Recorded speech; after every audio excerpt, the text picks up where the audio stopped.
já estamos chegando com o programa Mega Profissionais. Hoje no programa nós vamos ter o nosso quadro Espaço Pet, o cuidado com os nossos animaizinhos de estimação. Vamos falar de cardiologia, já com tratamento adequado para o nosso animalzinho de estimação. Aliás, cardiologia está ligada com obesidade. E quais são esses riscos para os nossos animais? Daqui a pouco nós vamos conversar sobre esse assunto aqui no programa Mega Profissionais. Também vamos ter o quadro Arte e Cultura com Eduardo de Souza. Aliás, hoje ele foi visitar os bastidores de um teatro. Vai mostrar pra gente aí como funciona a parte de iluminação, a parte técnica, vai nos dar detalhes importantes de grandes profissionais, que aliás, sem eles nós não conseguimos fazer o grande show para os artistas apresentarem.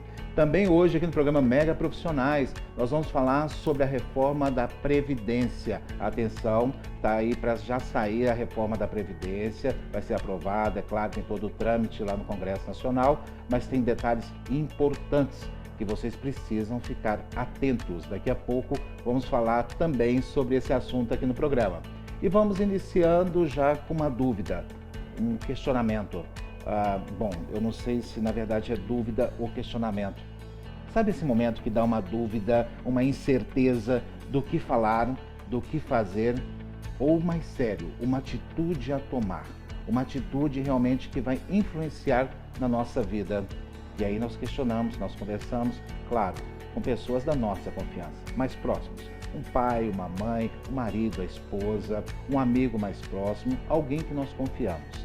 Mas de repente, essa dúvida continua. A gente não consegue esclarecer, a gente está com uma incerteza, nós não sabemos se devemos tomar aquela atitude ou não. Imediatamente nós ligamos ao Pai, nós buscamos uma orientação a Deus, nós buscamos em oração. Ele com certeza não vai nos faltar ajuda. Mas como saber se essa resposta realmente é de Deus? Eu tenho a minha forma. Agora eu quero saber qual a forma que Sandra Assis Maia encontrou de ter essa certeza com Deus. Tudo bem, Sandra? Seja bem-vinda mais uma vez aqui ao programa. Eu tenho a minha forma, que eu sei que é a resposta de Deus. Você acredita que tem a sua também? Exatamente. É algo até emocionante quando a gente vai expressar como ter essa certeza. Porque quando remete a essa questão de buscar essa certeza, vem toda a inspiração de lembrar quantas vezes experiências diferentes Deus nos trouxe a direção, a forma certa, como agir, como retroceder, como avançar. E é algo muito bom. E eu quero passar para você de forma que isso possa refletir na sua vida, segurança, paz nas decisões. E quando eu falo de certeza, me faz lembrar de uma passagem bíblica que o jovem rico procura Jesus, como fazer para segui-lo. E Jesus responde para que ele vendesse tudo que ele tinha e seguia a Cristo. E tem várias formas de analogia que, se a gente for olhar, quantas vezes na vida da gente a gente foca só em algo que a gente quer muito, que tem muito valor para nós. E o interessante é que nós precisamos focar em Cristo. Ele é o caminho.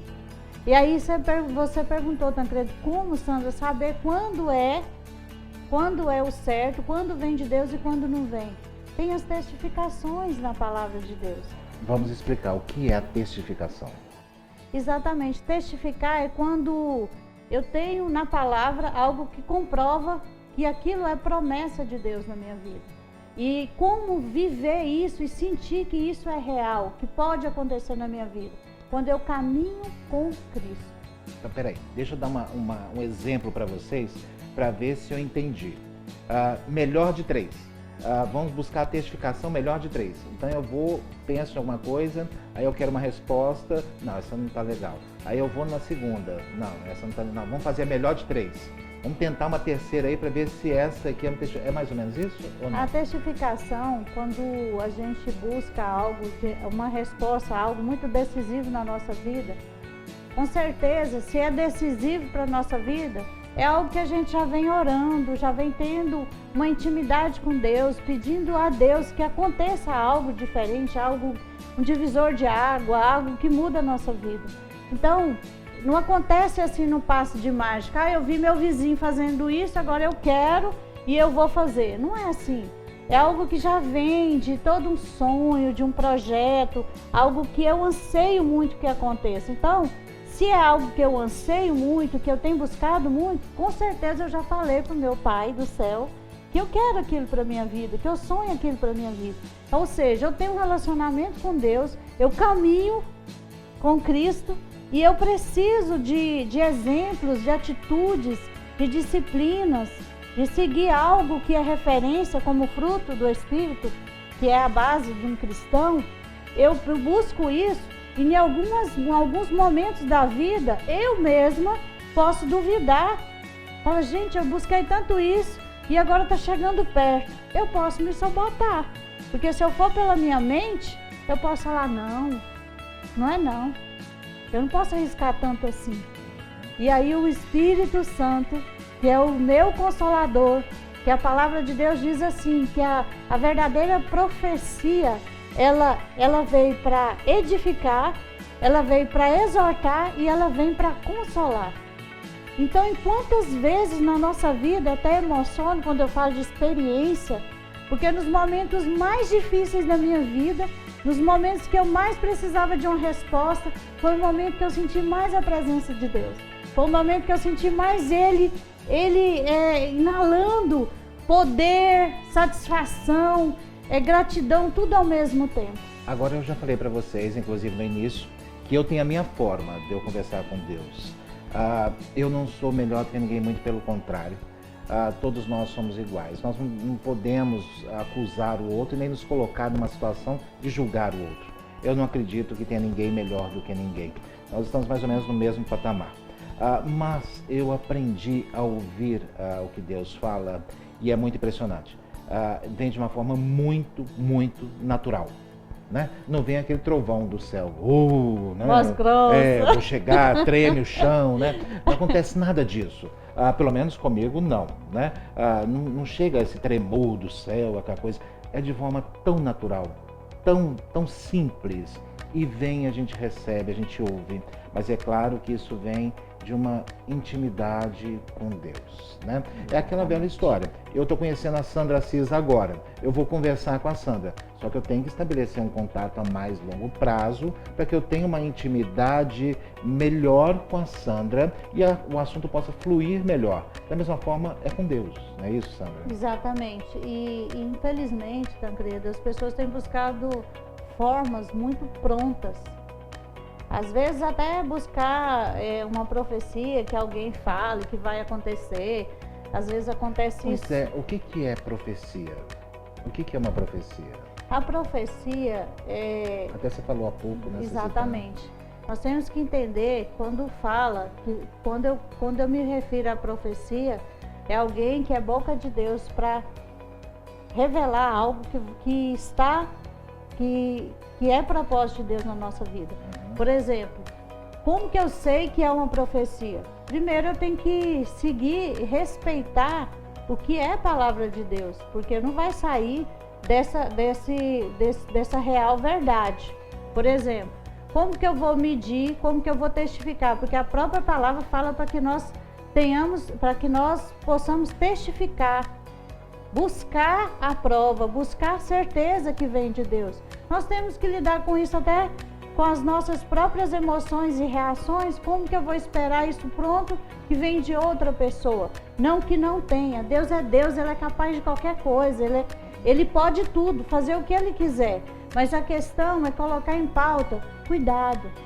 Cuidado com o que você quer ouvir, porque talvez até a pessoa fala algo, você toma aquilo como verdade e até modifica e tem uma atitude que não é vontade de Deus, que não é aquilo de Deus para você e que talvez está criando uma crença limitante, está te limitando, está te sabotando para que você seja realmente um vencedor. E vencedor não é só ter bens materiais. Vencedor para Deus é aquele ser que ele consegue buscar a felicidade em todas as áreas da vida. Não é de forma isolada. não é de forma, um padrão de vida. Não, é ser vencedor em Cristo. E ser vencedor em Cristo é algo que tem que ter muito, e as pessoas às vezes querem pegar mastigadinho, prontinho. Palavra. Leia a palavra, porque o Senhor pode revelar no seu coração coisas que você nem imagina. Busca no Senhor. Não quer dizer que se o seu pai, a sua mãe, um amigo, um pastor, alguém usado por Deus não possa ser boca de Deus na sua vida. Eu não estou falando que não existe isso. Existe sim. Mas Deus vai te responder o que você anseia, o que você busca. Ele não vai trazer para você o que você nunca buscou. Você nunca buscou ser uma pessoa abençoada em todas as áreas da sua vida? Você nunca buscou ser uma pessoa próspera de verdade, sem fachada?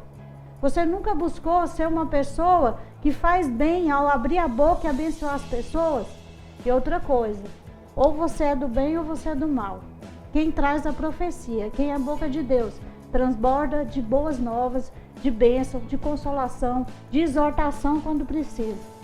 Agora, como que da mesma boca sai maldição, sai coisas ruins que enoja? Nós temos que ter inteligência, né? Nós temos que colocar a nossa inteligência em ação também. Porque Deus nos capacita, inclusive, com a própria inteligência e o discernimento, né? Então nós temos que saber de onde procede. E até a questão ação. ética, né? Testificar também é isso. Fala assim, gente, eticamente, se Deus me prometeu, e Deus é um Deus da verdade, de tudo que é certo, isso está certo o que eu estou fazendo? As minhas atitudes condiz com o que agrada a Deus? Porque Deus, Ele não vai prometer algo para você conseguir com jeitinho, com estratégias, com coisas que não estão dentro do padrão, do que é palavra, do que é verdade, do que é correto. E nós temos que ter muito cuidado, porque nós, seres humanos, nós temos uma tendência de facilitar, de às vezes fazer da nossa forma, ou é de Deus e é para ser bênção e fazer a diferença, ou não é. Nós interferimos com o nosso jeitinho, já fugiu do padrão do que Deus quer fazer.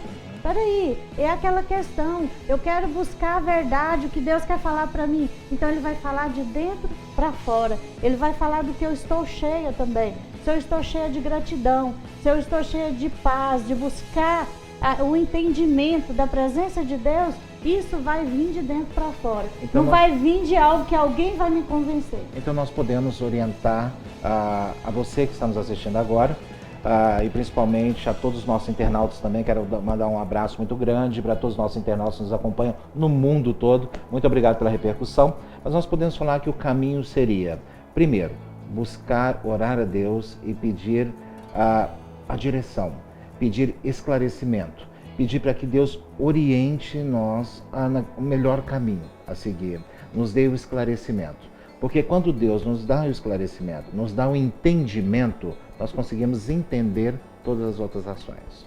Enquanto nós não pedimos o entendimento, nós não nos abrimos o entendimento, nós não conseguimos dar consequência, dar continuidade às outras ações para ter essa intimidade com Deus. Interessante você estar falando aí, e veio essa lembrança de que Deus, o Espírito Santo, Ele fala de dentro para fora. É uma experiência muito interessante que eu queria compartilhar. Às vezes eu estou tão cheia de mim mesma que eu tô até me achando chata. Eu vou ler a Bíblia, eu estou lendo com os olhos, não está o suficiente. Eu começo a ler falando alto. Eu preciso ouvir a minha voz lendo a palavra para falar: Sandra, não é o que você quer, não é o que você pensa, é o que a palavra diz. Não duvide do que a palavra diz. E às vezes eu vou ler a palavra, eu sou exortada. Às vezes eu vou ler a palavra, eu sou consolada. E às vezes eu vou ler e falo: gente, é promessa, eu vou em frente, é promessa de Deus, o que eu vou temer? Agora, raciocina, se a gente voltar para nós mesmos, Tancredo, buscar e falar assim: eu sou autorresponsável por tudo que acontece na minha vida. Não é o diabo, não é as pessoas, não é alguém que profetizou e não é nada disso. Eu sou autorresponsável pelas coisas que acontecem na minha vida. Eu tenho buscado a revelação de Deus na minha vida, então...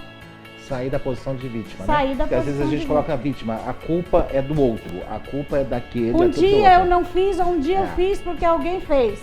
Não é assim. Não é né? assim. A partir do momento que a gente assume a nossa culpa, pede entendimento a Deus, nós estamos no caminho correto. É muito bom falar de Deus. É uma pena que aqui na TV o tempo passa muito rápido. Mas vocês podem rever o programa quantas vezes desejar nas nossas redes sociais, tá? Sandra, muito obrigado mais uma vez aqui no programa Mega Profissionais. Em breve voltamos a falar de Deus. E daqui a pouquinho nós voltamos, depois do nosso intervalo. A Serena tá treinando forte. Ela não quer saber de mais nada. Opa, espera um pouco aí. Que isso? Oi, tem alguma coisa errada aqui. Ô, gente, isso não é legal. Giancarlo, Serena, parem com isso. Excuse me? Desculpa, sinto muito mesmo. Minhas mais sinceras desculpas. Com licença. Já estamos de volta e agora nosso quadro Arte e Cultura com Eduardo de Souza. Sim. Tudo bem com você, Eduardo? Tudo ótimo. Aliás, gostei do óculos, Eduardo. Gostou? Muito bonito, tem um brilho diferente, né? Deixa eu ver, Eduardo. Deixa eu ver se algo. Certeza. Tira um pouquinho aqui, deixa eu ver aqui. Olha que chique, deixa eu ver como é que fica, Eduardo. Deixa eu ver. O que você achou? Como é que Excelente. fica? Olha aí. Ficou bom, Eduardo? Eu usaria. Vocês gostaram? Sim, eu acho Entra que aí cada nas nossas programa- redes sociais e acha. O que vocês acham aí? Eu com um óculos. E Gostei. eu não te vendo, mas tudo bem. Eu não estou enxergando nada também, Eduardo. Com o seu óculos. Entregue, por devolve. favor, devolva. Oi, Eduardo, Tá pronto, cheguei. de Cheguei. volta. Estou aqui, Eduardo. Estamos aqui. Mas eu gostei do óculos, achei Gostou? bonito. Maravilha. Aliás, eu fiquei sabendo que você esteve nos bastidores do teatro, é isso? Você fez uma matéria lá pra gente? Sim. O que você vai mostrar? Tudo, os bastidores, como é que funcionam, a equipe E tem que muita fica por coisa pra trás das mostrar, hein? câmeras. Tem muita coisa. Então vamos lá, né, Eduardo? Vamos conferir? Bora? Já tá Agora? pronto aí? Já Sim, tá ok? Prontinho. Vamos lá? Vamos conferir a matéria do Eduardo de Souza nos bastidores do teatro.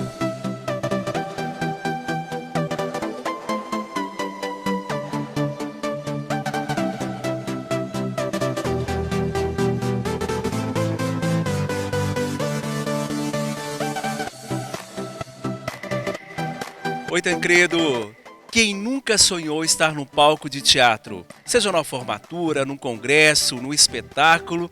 E hoje nós estamos aqui para falar um pouco sobre esse universo mágico. Mas lembrando, muitas vezes você vem ao teatro não só para ver o artista, mas atrás, por trás de toda essa parafernália, tem um grupo que trabalha pesado e trabalha muito.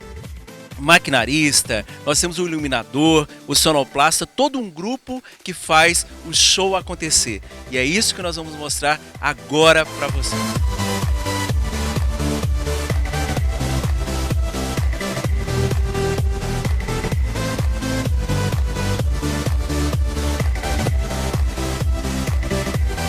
Vocês já ouviram falar em coxia, ciclorama, rotunda, boca de cena? Tudo isso você encontra dentro de um teatro.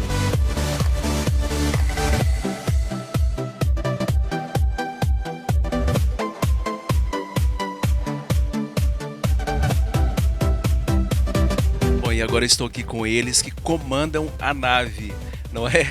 Eles que realmente, assim, nos bastidores fazem a diferença. Nós estamos aqui no Teatro Madre Esperança Garrido e nós vamos conversar com eles. Ele que é da iluminação, maquinaria e sonoplastia. E é com esse pessoal é que realmente o espetáculo acontece. Estou aqui com o Lucas. Lucas, você vai falar um pouco sobre essa atividade. Fala pra gente um pouco sobre seu trabalho nos espetáculos, nos eventos. Olá, bom dia a todos. Eu sou o Lucas, técnico de iluminação aqui do teatro. Já estou aqui há alguns anos. E eu sou responsável pela montagem da luz, acompanho os ensaios normalmente que acontecem à tarde e à noite a gente opera os espetáculos, ou acompanha uma produção que vem de fora. E é isso. E tem diferença, Lucas, de atender assim, um cliente que de repente está começando a fazer um teatro com aquele que vem de fora, com toda uma experiência de muitos anos de trabalho? Claro que tem. O que está começando agora a gente ajuda, o que a gente sabe a gente passa para frente, dá conselhos e tal. E o que vem de fora, que sabe mais que a gente aprende muito. Já teve imprevistos, assim, coisas que você fala, e agora? Como é que eu vou sair dessa situação com o cliente, com o artista? Para não falar que é todo dia que tem imprevisto, mas tem sim, muitos. A gente tem que se virar aí de vez em quando nos 30, às vezes para um refletor, a gente tem que correr no meio do espetáculo e resolver, porque o ator não pode ficar no escuro. E agora outra função que é muito importante, que é o de maquinista, né? Que é aquele que cuida ainda mais dos bastidores lá na caixa cênica, é isso, né?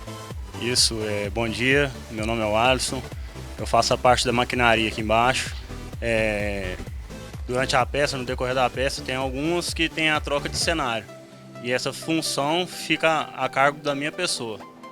A gente faz um ensaio durante o dia para pegar o time certo e na hora que tem um blackout, aí a gente faz a troca do cenário, conforme o produtor pede. E tem montagens que demoram horas para acontecer, né? Tem montagem que pega a noite toda e vai até no outro dia. Para pouco tempo, 1 hora de espetáculo. Para pouco tempo. Mas vale a pena? Vale a pena. A gente gosta de fazer. O resultado do trabalho, né? É ótimo. Bom, e esse aqui é responsável pelo quê? Pela sonorização. Muitas vezes vem o show, e aí, como é que acontece sem o sonoplasta, aquele que opera tudo isso aí? E aí, esse é o Bruno. Bruno, fala um pouco sobre a sua área. Bom dia, eu cuido da parte técnica de som do teatro, né?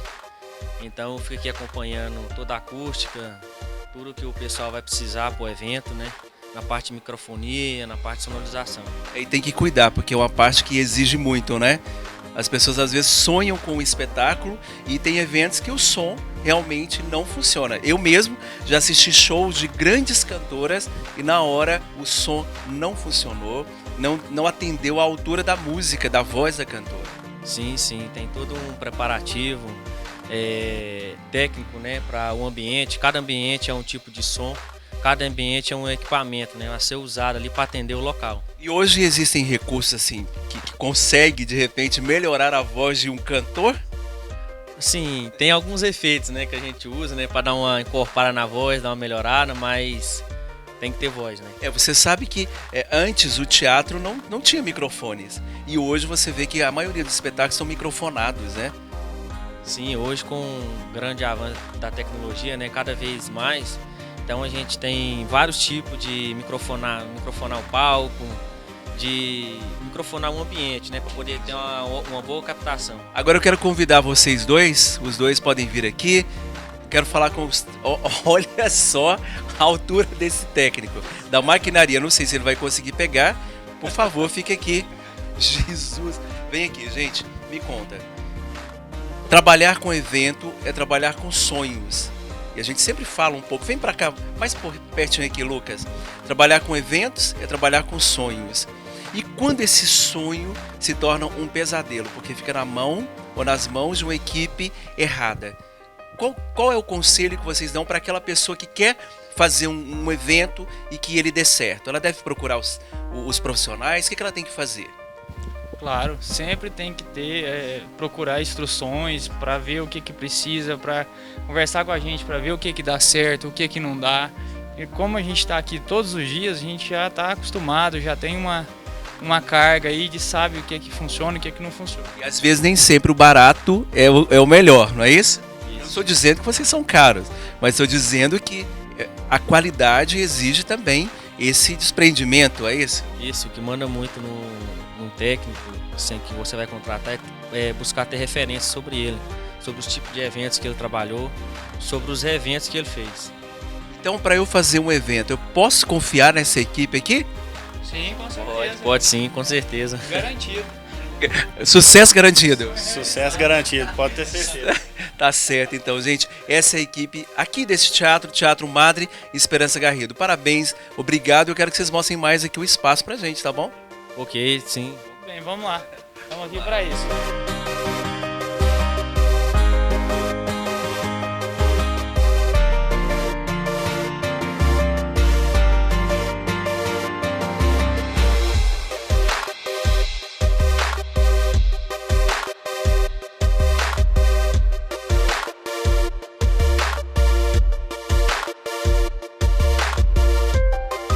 E aí, gente, gostou? Eu, por mim, faria uma matéria dessa em todos os programas. É importante, não é? É interessante conhecer os bastidores de um teatro, de um show e respeitar não somente os artistas, mas toda essa equipe de bastidor que faz a diferença. Gostaram? Teremos mais em breve. Agora é com você, Tancredo. ficou legal, Eduardo. Gostou? Ficou muito bom, né? E é importante a gente mostrar o trabalho desses profissionais. Sim, né? você viu que trabalham com alegria, com vontade.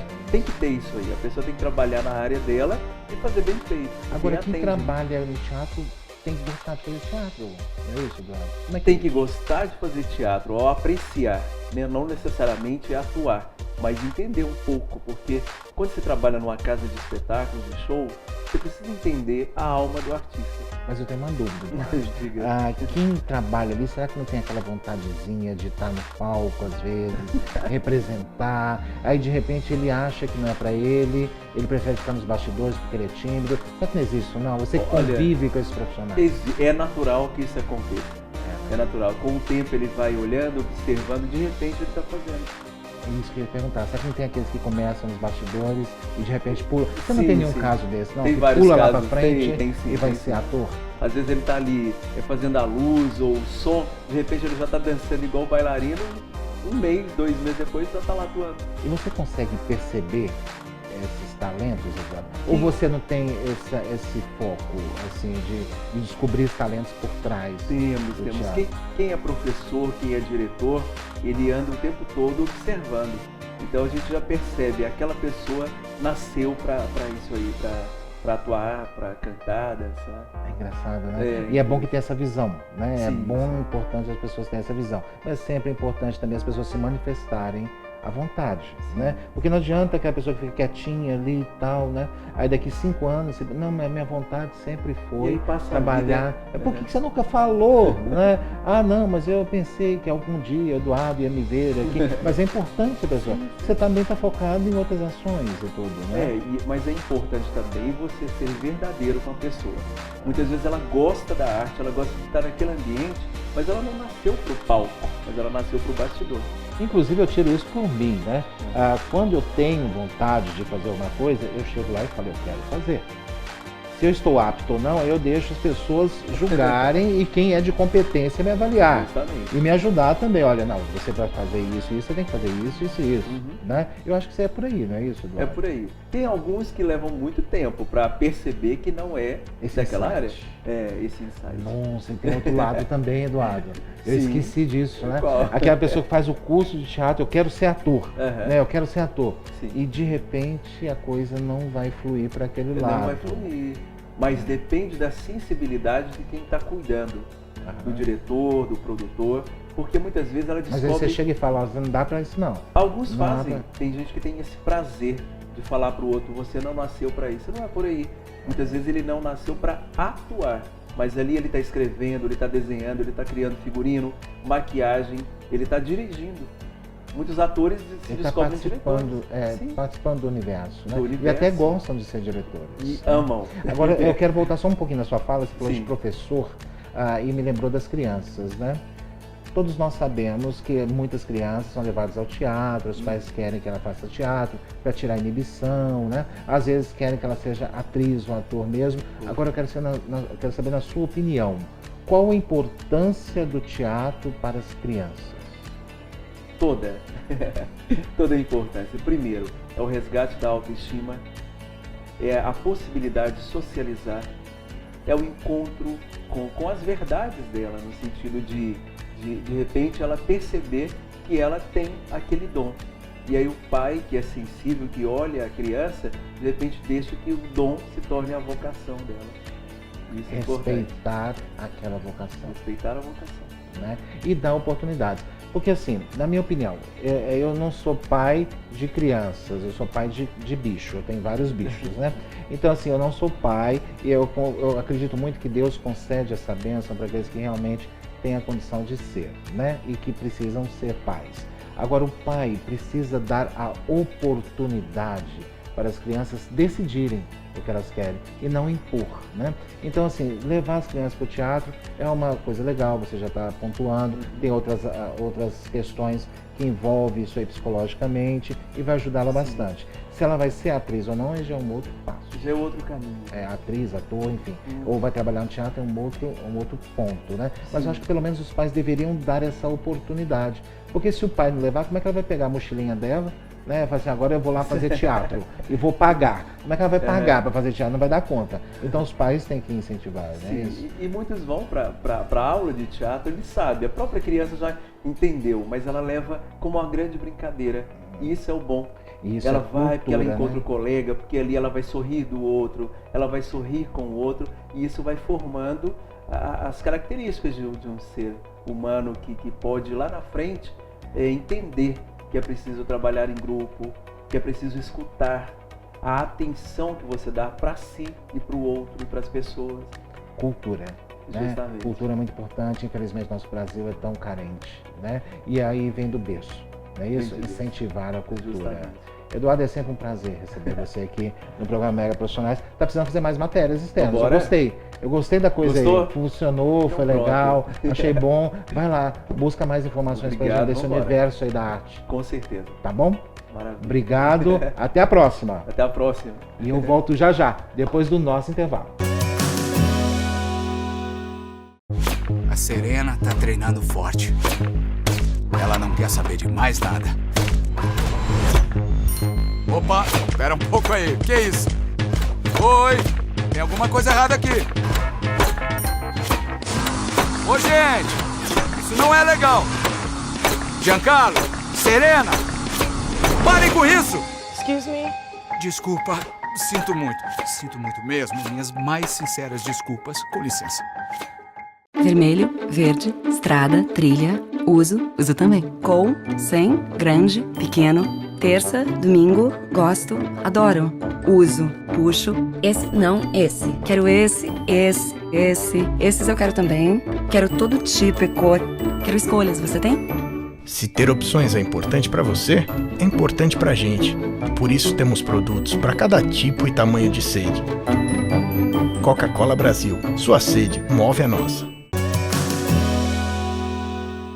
Já estamos de volta e agora nós vamos falar da saúde dos nossos animaizinhos de estimação. O nosso quadro Espaço Pet. Aliás, hoje o tema desse quadro é bastante sugestivo. Vamos falar de obesidade dos nossos animaizinhos de estimação. Nossa convidada é uma endocrinologista, que é veterinária, que também trata dos nossos animais. Aliás, é a primeira vez que eu converso com uma endocrinologista veterinária. Doutora Mariana Moreira. Isso. É isso. Isso. Tudo bem com a senhora? Tudo bem. Seja bem-vinda aqui ao programa Mega Profissionais. Obrigada. Essa especialidade é recente, doutora? Na verdade, a gente ainda não tem um colégio para essa especialidade, então não tem uma prova. Todo mundo que faz a pós-graduação acaba atuando na área, mas a gente ainda não tem uma prova para essa especialidade em questão. Na veterinária, poucas especialidades têm essa prova, igual na medicina. Aliás, nós estávamos até conversando isso no intervalo, né, em off.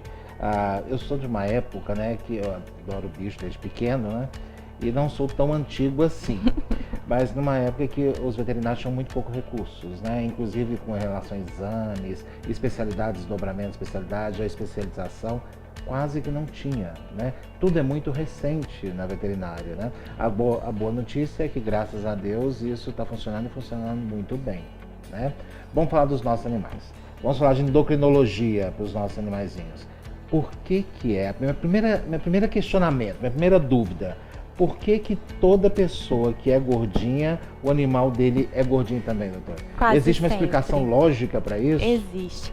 Assim como para a gente, para os animais, a obesidade ela é muito ambiental, vamos dizer, hábito alimentar e de exercitar. Então, uma pessoa que é obesa, geralmente ela tem um hábito alimentar errado e faz pouco exercício ou nenhum, é sedentário. E acaba que o animalzinho leva o mesmo estilo de vida. Então, a pessoa que gosta de passear em parque, correr, muitas vezes leva o seu animalzinho para fazer o exercício junto. Então, isso já diminui a possibilidade de obesidade. Pessoa que tem preocupação com a alimentação consigo mesma, tem a mesma preocupação com o animal. E o contrário é verdadeiro, né? Conheço cachorro que come marshmallow, x-tudo, batata frita. É o tal do petisco, né? Agora, eu não sei. Claro, eu sou gordinho, né? E eu também não tenho, infelizmente, a prática de hábitos regulares de exercícios, né? Agora, só que os meus animais só comem ração. E tem um gato que ele é muito gordinho, né? E naturalmente ele não faz atividade física. O gato já é mais, né? É mais tranquilo difícil e tal. nesse sentido. E aí, como é que a gente faz? Então, a ração ela tem que ter uma quantidade regulada, não pode ser à vontade, isso é um erro. Muita gente acredita que pelo fato de ser ração, pode comer à Pode deixar lá. vontade. Não. O animal, inclusive no verso, no rótulo de todas as rações, tem a quantidade necessária diária de acordo com a idade e o peso de cada animal. Então, se a gente descuida disso, tem animal que come independente de sentir fome. Come por outros motivos, às vezes por estresse. No caso do gato específico, porque toda hora ele vai lá e come um pouquinho, né? Não é igual cachorro. Então, por exemplo, eu tenho cachorro também. Então, o cachorro, o que acontece? Ele às vezes acostuma o horário, 2 horários pelo menos de alimentação. O gato não. Toda hora ele vai lá comer um pouquinho, né? E aí, como é que faz? Então, essa quantidade do pouquinho também precisa ser regulada. Então, a gente pode colocar várias vezes ao dia uma quantidade, 4, 5 vezes. Hoje já tem comedouros automáticos que você regula o horário. Para quem tem muito gato, tem comedouro que identifica a coleira de cada animal. Então, ele só vai abrir para aquele animal específico. Essa eu não conhecia. Não é simples de encontrar, mas pela internet a gente consegue importar sem dificuldade. Então, para quem tem muitos animais, a gente consegue um fazer uma dieta e outro fazer outra, por exemplo. Olha que interessante, né? Isso é muito importante pra gente, é muito difícil. Às vezes tem um gato com doença renal, outras vezes tem um gato que precisa de outra alimentação. E como é que você dá? Ou você dá para todo mundo? Como eu já tive o caso. Eu tive que comprar uma ração de 25 quilos renal. Tive que dar para todo mundo, porque não tinha jeito de separar um do outro, né? Com esses comedouros é uma possibilidade de fazer isso quando a gente não pode colocar em ambientes separados. Então, tem tratamento para obesidade em gato? O tratamento, gatos, cachorros, enfim. Sim, o tratamento é basicamente dieta e exercício. E a gente tem que identificar se tem algum fator de base predispondo a essa obesidade. Por exemplo, no cão, temos hipotiroidismo com bastante frequência, que é uma doença endócrina que diminui o metabolismo e permite que o animal ganhe peso com mais facilidade. Tem o hiperadrenocorticismo, que é uma outra doença endócrina. Tem exames hoje que diagnosticam? Todos. É muito semelhante ao dos seres humanos. É interessante isso, né? Tá, aí a senhora faz a avaliação, diagnostica, vê a doença primária e faz o tratamento dela. Isso, exato. Aí você, consequentemente, trata a obesidade. Isso. A obesidade basicamente é dieta e exercício. E identificar se tem esse outro fator dificultando a perda de peso, por exemplo. Outro problema também, gente, que eu acho que o dono do animal obeso também tem que cuidar com a oftalmologia, porque às vezes a gente vê o gato, vê o cachorro, acha lindo, né? Então, cadê? Não tá gordo, né? Teve um caso recente agora que eu levei na doutora Luciana, que aliás é titular desse quadro. O que ela fala? Ela falou, olha, a proprietária trouxe um gato aqui, quando eu fui pesar o gato, estava 6,7 kg. E ela falou, nossa, mas o gato tá muito gordo, a veterinária, né? Aonde você viu gordo? Não tá gordo não, tá tão bonitinho, tá tão gordinho, tá tão... Ela não falou gordinho, tá tão bonito, tá saudável, não tá gordo não. Ela falou, tá muito gordo, né? Qual que é o peso ideal para cada animal? Depende. Como a gente tem muitas variações de raça, é difícil falar um peso ideal geral. Cada animal precisa ser avaliado. Como que é igual humano, 10 quilos a menos de altura? Não, porque a gente tem várias conformações e é muito comum na veterinária o que a gente chama de SRD, que é sem raça definida. Então não tem como a gente falar esse aqui que não tem... não tem como. O que a gente faz na rotina? A gente faz a avaliação do score corporal, que é visual. A gente observa se o animal tem cintura, se a barriguinha dele tá para cima ou já tá caída, quase encostando no chão. Na hora que palpa, se sente aglomerados de gordura. É muito comum sentir na região de peito, base de cauda. Alguns fazem até uns culotinhos mesmo de gordura. Então a avaliação ela é visual e na palpação. Não tem um peso específico para cada um. Até dentro de raça tem muita variação. O Shih Tzu, por exemplo, que é uma raça muito comum, eu tenho o Shih Tzu com peso ideal com 3 quilos e eu tenho o Shih Tzu com peso ideal com 8 quilos. Então depende muito do tamanho daquela linhagem, então não dá para falar um peso específico, mas visualmente. E essa questão do dono não identificar o animal como obeso, já tem até estudos mostrando isso.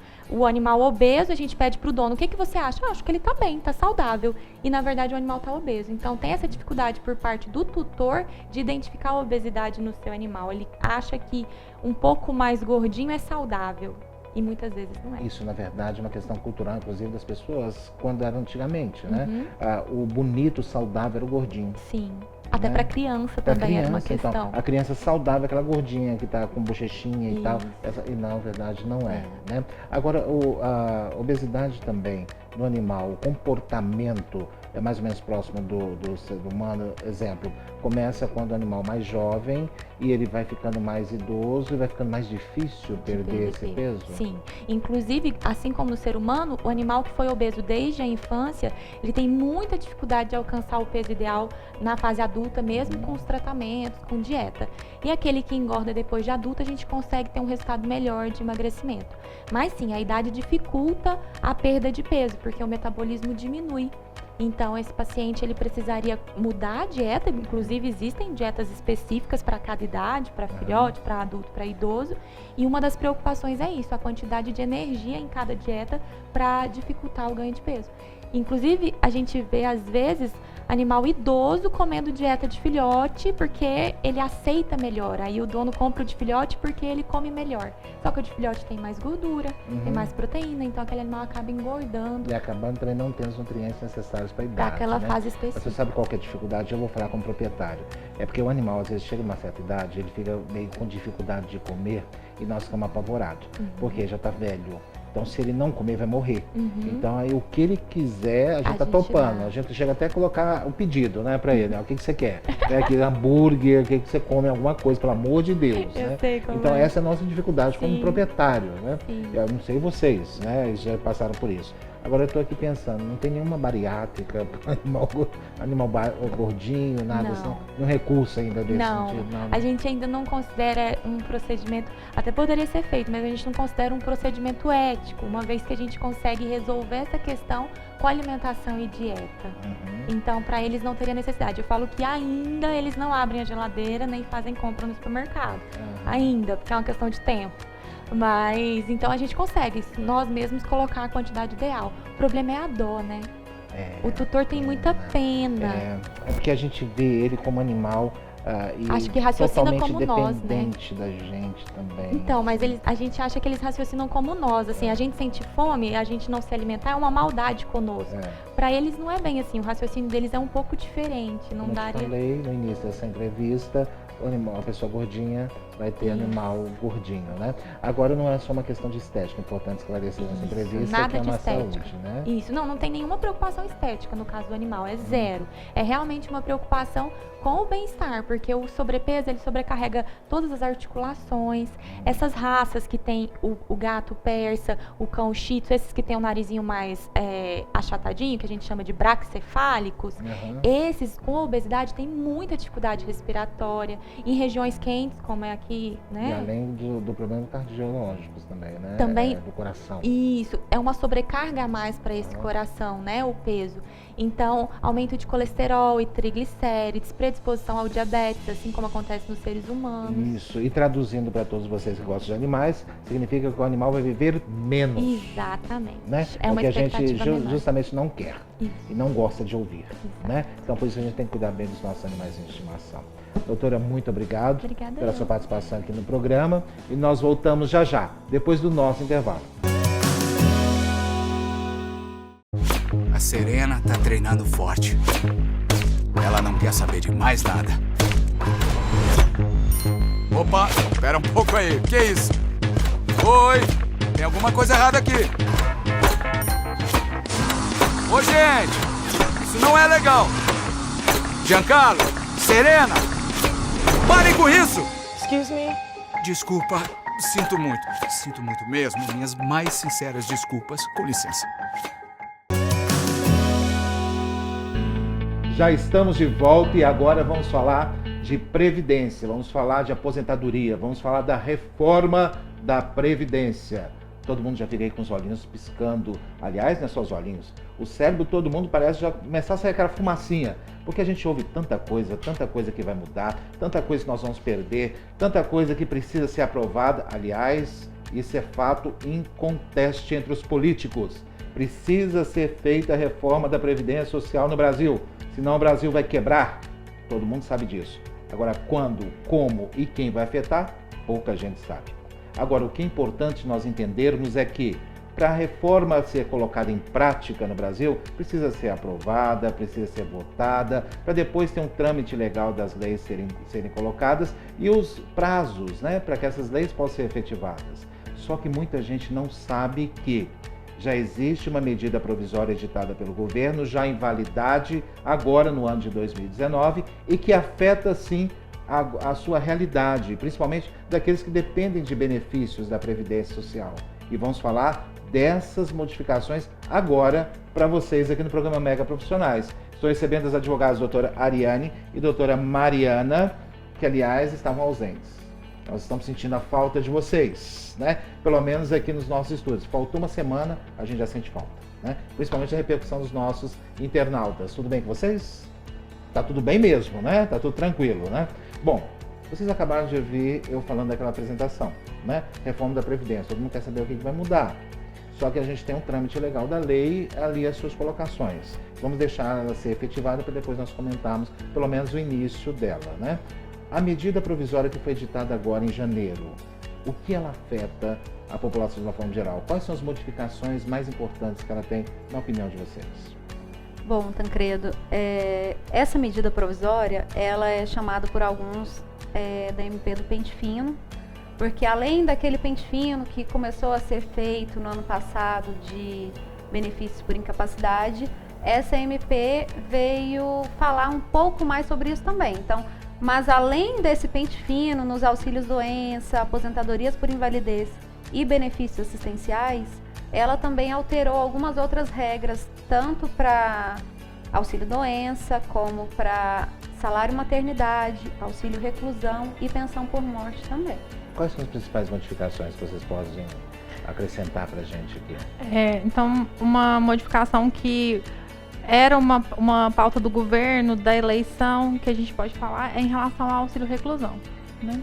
Para que o segurado agora tenha direito a perceber, o segurado não, né? Seus dependentes tenham direito a perceber o auxílio reclusão, é necessário que, anterior à prisão, ele tenha recolhido 24 meses de contribuição para o INSS. Então, e também somente para o preso recolhido no regime fechado. Antes era pago para o preso recolhido no regime semiaberto.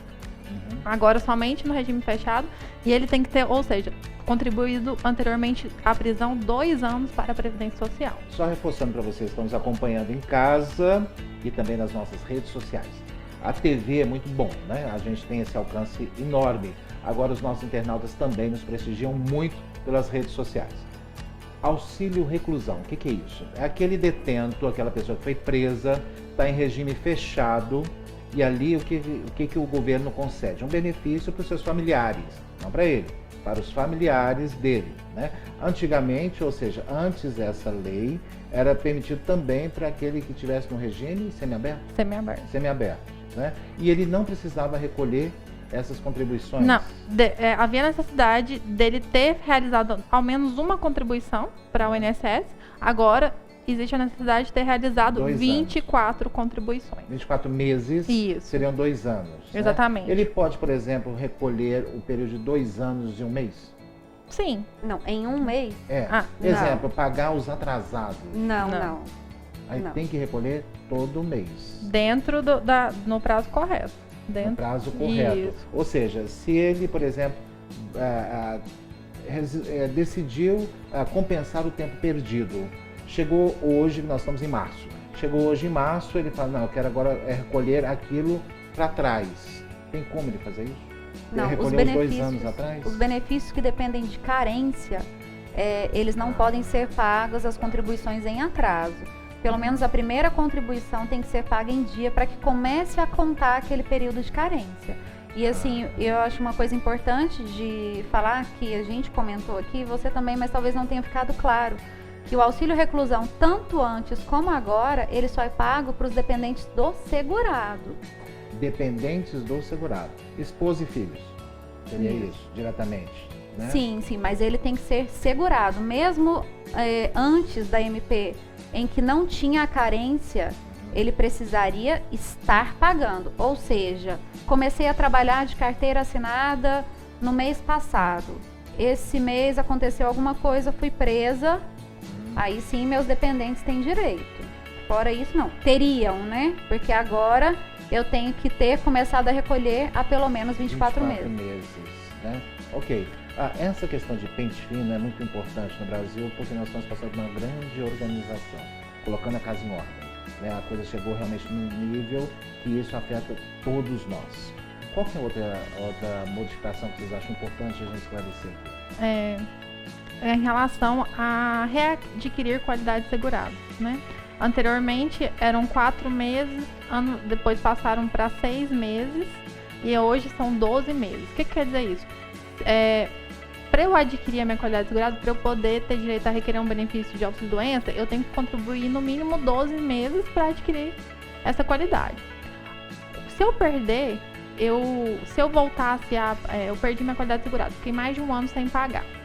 Para eu poder readquirir essa qualidade, bastava que eu realizasse mais 6 contribuições. Agora não. Eu tenho que cumprir o período de carência novamente, os 12 meses, para poder readquirir qualidade segurada. Então, se eu ficar doente, comecei a pagar, perdi qualidade segurada, paguei 6 meses, não readquiri minha qualidade segurada ainda. Se eu ficar doente, ainda não vou poder requerer o benefício. O correto é você pagar regularmente. Sim. Né? Aquele jeitinho brasileiro, então, parece que não está funcionando também, não? Parece que não vai funcionar mais. Né? E agora, com a reforma da Previdência, é que vai ser mais criterioso ainda, o que era para ser desde o início. Né? Porque nós precisamos caminhar corretamente. Né? Infelizmente, nós adquirimos uma outra cultura, né? Do jeitinho brasileiro. Né? Só que o jeitinho brasileiro é extremamente errado. A partir do momento que eu ajo de uma forma errada, ou que eu quero me beneficiar de alguma forma, com certeza absoluta, outra pessoa está pagando esse preço. Eu estou atrapalhando uma outra pessoa. Não existe aquele milagre, né? Muitas vezes as pessoas olhavam para o governo como se fosse um grande saco de dinheiro milagroso, né? Caiu do arco-íris e ali a gente podia pegar todo o dinheiro possível e o dinheiro era nosso porque ali não tinha dono. Somos todos nós. A partir do momento quando nós tiramos alguma coisa dali que não nos pertence, nós estamos tirando do outro. A gente está tirando do governo. O governo não é uma senhora, ou não é um senhor que é muito bonzinho, cheio do dinheiro, não.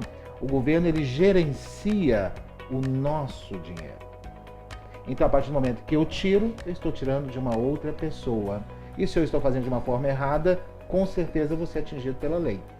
Não é isso?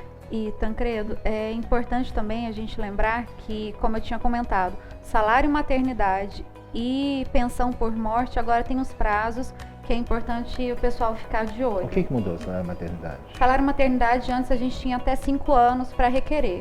Hoje, se eu passar dos 180 dias após o parto ou a adoção, eu já posso perder o direito ao salário maternidade. Eu não sabia que, na verdade, podia 5 anos depois. Ou seja, ela teve, na criança agora, não teve esse benefício, não quis pegar. Sim, mas ela tinha qualidade de segurado, mas por algum motivo, por falta de conhecimento, talvez, ou por falta de tempo, ela não requereu. Agora tem que ficar de olho que esse prazo é só de 180 dias. 180 dias, 6 meses? É isso. Da mesma forma também para os menores de 16 anos requererem a pensão por morte e receber desde o óbito. Então me explica um pouco. Dependentes menores de idade, para requerer a pensão por morte do pai, da mãe, enfim, né? Ele tem que fazer o quê? Ele tem que... requerer até 180 dias após o óbito, para que receba desde a data do óbito dos pais. Caso ele requeira após 180 dias, ele vai receber a partir da data do requerimento. Ok. Porque tinha condições dele ter aquilo para trás. Sim, porque como era menor incapaz, de 16 anos, então, por ele ser incapaz, retroagiu o pagamento, mesmo que ele demorasse 5 anos, 10 anos para requerer o benefício, retroagiria o pagamento. Mas agora não mais. Essa medida provisória, que são essas que nós estamos conversando hoje, essa medida provisória já está em vigor? Já.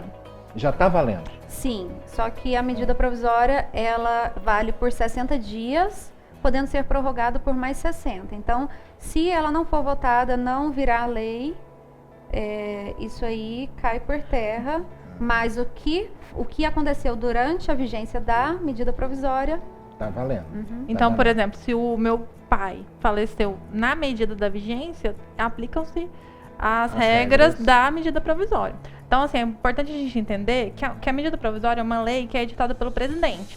E aí, então, como que foi? O presidente, ele editou essa lei e ela passa a vigorar imediatamente. É diferente da reforma da Previdência, que ela passa pelas duas casas, né? E tem que ter a promulgação e só vale a partir daí, depois de 120 dias. Então, nós estamos falando de uma medida provisória, que ela vai valer por 120 dias. Caso ela não seja convertida em lei, né, pelo Congresso, ela perde eficácia e retorna às regras anteriores. Ou pode entrar também dentro da reforma da Previdência. Não é Se a reforma ela pode, a reforma também pode acabar. Mas não dá tempo, né? Não dá tempo da reforma tramitar até o fim do fim da MP. Porque a MP só pode valer por 120 dias. Caso ela não seja transformada em lei, o presidente não pode fazer nova edição com a mesma matéria. Entendi. No mesmo ano. E aí tem uma questão do Congresso, política. Mas assim, regras que estão lá podem entrar na reforma. Sim. Bom, eu sei que a reforma da Previdência ainda vai levar um tempo, poderá ser sim modificada, porque o Palácio manda para o Congresso e ali vai passar por algumas modificações, a gente sabe que sempre tem, a questão é política, né? E a gente não pode conversar sobre ela ainda, mas nós podemos dar uma ideia do que pode estar vindo por aí, não é isso? Hoje já não dá mais tempo, né? Mas na semana que vem eu quero convidar vocês para a gente pelo menos ter uma ideia, começar a discutir sobre esse tema. É importante, nós estamos curiosos, não é isso? Muito obrigado, doutora Mariana, muito obrigado, doutora Ariane. Semana que vem a gente continua, tá? Falando sobre a questão da reforma da Previdência Social no Brasil. E o programa Mega Profissionais está chegando ao final. Muito obrigado pelo seu carinho, pela sua audiência. Continue a manter contato conosco nas nossas redes sociais. É muito importante a sua participação. E nos segue lá, tá? Lá no Instagram. Fiquem atentos, tem promoção sempre no Instagram, tem sorteios. Não fiquem de fora das nossas promoções. Espero todos vocês aqui na semana que vem. Fiquem com Deus.